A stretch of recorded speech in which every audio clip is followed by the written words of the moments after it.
Hello again. It will, I suspect, come as no surprise to normal people that the effect of the disturbances incited by the Black Lives Matter movement in the summer were not what they would have hoped. The intention was, of course, to make white people realise how cruelly and unjustly black people are treated, and that they were indeed being murdered by white racist police officers. 6 months later, what is the view of the average person in Britain about BLM?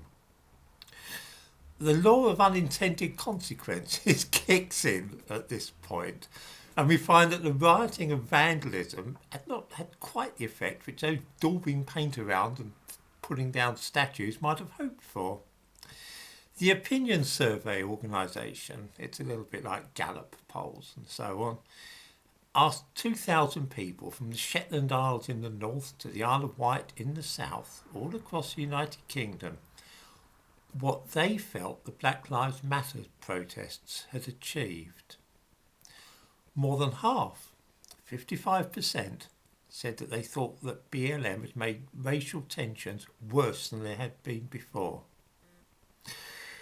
Only 17% of those questioned definitely disagreed with this idea. In other words, as many of us guessed at the time, Black Lives Matter have actually been responsible for a deterioration in race relations in this country. Way to go, BLM. In the description to this video, I'll post a link to the results of the survey.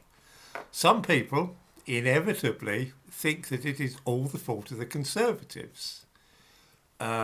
Professor Kalwant Bhopal, who's director of the Centre for Research in Race and Education at the University of Birmingham, feels that BLM had made white people feel that their privilege is being threatened and questioned. It's not my usual practice to pass personal observations about people here, especially academics like Professor Bhopal, but in this case I feel compelled to say that he sounds like a prize fathead.